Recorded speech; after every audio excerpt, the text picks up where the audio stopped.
With a question by the Senator for Kirinyaga on measures to reduce double taxation, unnecessary taxes, and overburdening of farmers and Kenyans in general.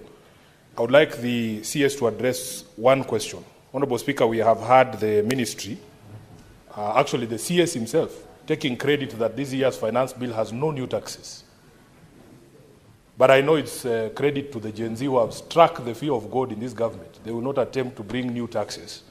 What are you doing about existing taxation, Cabinet Secretary, that you found, including the housing levy, the increase in pay, and VAT on fuel, that has seen the cost of taxes on a liter of petrol exceeding the cost of the product? I thank you, Honorable Speaker. Senator Mofai. Thank you, Honorable Speaker. Mine is a supplementary question. CS Treasury. Honorable Speaker, this country has witnessed for decades some grievous disparities in distribution of environments across the country. Talk of roads, talk of water, talk of industries and so forth. So as the minister in charge of the National Granary, is there any written policy that is supposed to guide you on how you are supposed to distribute the national environments? And I'm asking this, Honorable Speaker, on behalf of very many Kenyans. You find some areas have been neglected for decades. Other areas are endowed with better roads, water, and so forth and so forth. Is there any existing policy, for that matter, that a Kenyan can quote maybe from Tharaka or from Northeastern or from any other part of this country where there are no such kind of developments? What is it? What criteria do you use to determine where you are supposed to put up roads, where you are supposed to put up water, and so forth and so forth? Is there any existing policy for that matter? Thank you, Honorable Speaker. Honorable CS, you may, if in a position to respond to that question, you may, because it is not related to the primary question. The Senate Majority Leader. Mr. Speaker, I have a question to the Cabinet Secretary in regards to his response on page 6. Unfortunately, Minister, I'll have to tell you that none of these items that you have listed was done to the tea farmers. This is a topic very close to my heart, and therefore I know every single intervention that is done. In the fiscal year that you're referring to, 2023-2024, you have quoted in your response, Mr. Minister, that there was provision of processing equipments to tea cooperatives. It is now in this financial year that there's an attempt to put 3.5 billion shillings to support aging tea factories. And even that, I'm not sure whether the National Assembly Budget Committee will maintain it. So I'll have the Minister check with his records and the people in the ministry whether any of this has been done, because to the best of my knowledge, there is no tea cooperative that was supported with this.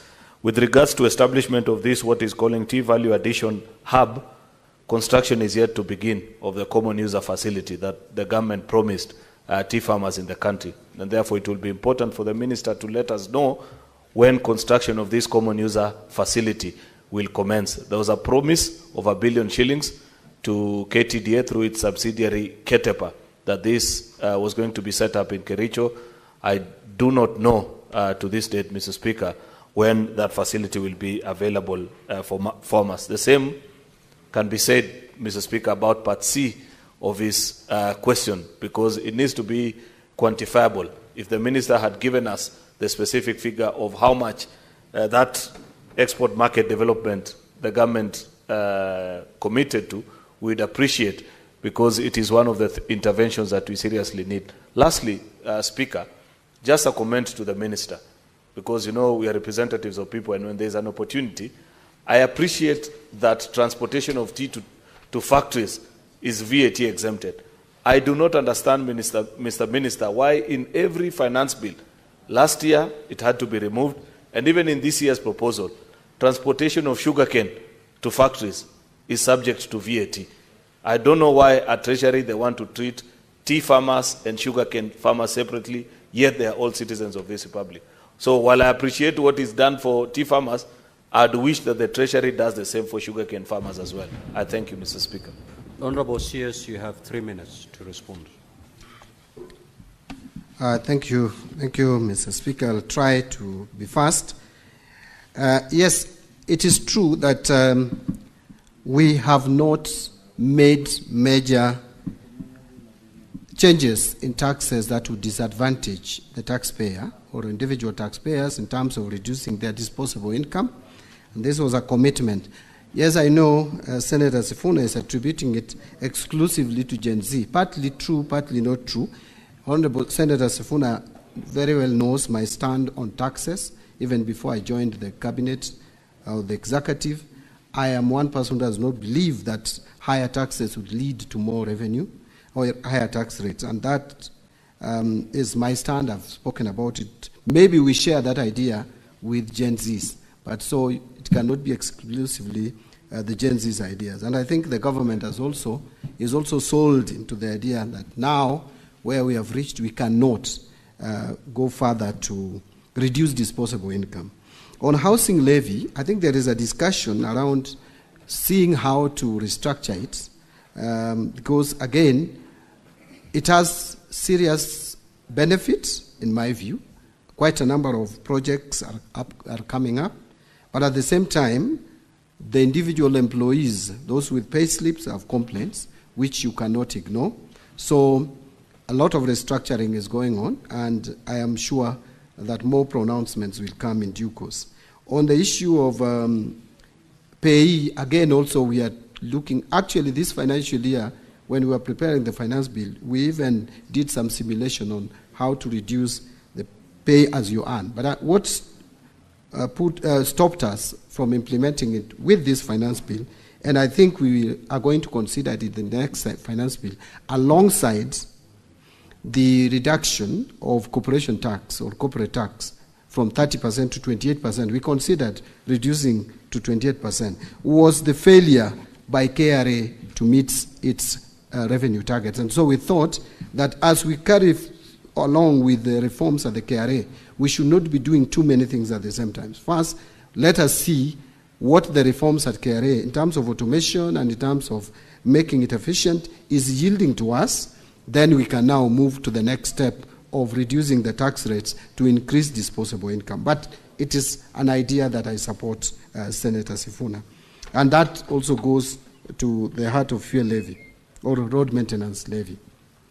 On distribution of development across the country, yes, Senator, it is true, Mr. Speaker, that over the years since independence, that we have not been very fair and objective as a country in terms of distributing or budgetary allocations to regions. And this is what has brought the tension that we have in the country, where people believe that for you to get development, then your people should be the ones in power. And I think devolution was meant to cure this, but it's still at the same time, still it has not been fully cured. We are trying, and it is not something that you are going to do in a day, to try as much as possible to be equitable in the distribution of resources. And I think the budget that we have produced addresses it to some extent. It has not fixed it, but addresses it. Take, for example, and I've given this example, that since independence, the children in Tana River have been eaten by crocodiles as they crossed River Tana going to school. For bridges, one bridge costing just 100 million, yet you find many of us have tarmac roads up to our homes. It is not fair. So many of us have tarmac roads up to our homes. So many of us have piped water in their houses, even in rural areas. Yet Tana River, those children, for just 100 million, have been eaten by crocodile. That is that we cannot live in such a country of iniquity. So, inequitable resource distribution. Remember, for the first time, I want to say here, Dadaab constituency, for example, is going to see 30 seconds more. The first tarmac road. And I can go on and on.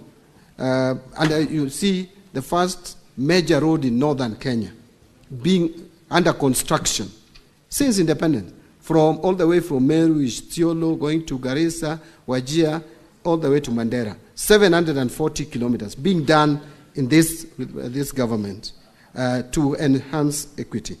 Now, the majority leader talked about, I can just answer the majority leader by saying that I am going to follow through some of these initiatives, including the support to tea cooperatives, common user facility and all that. We have put some allocation in the budget. I hope they will not be taken away by the National Assembly. And then I will make sure that the monies are released or the exchequer is released to support the tea sector. Thank you very much.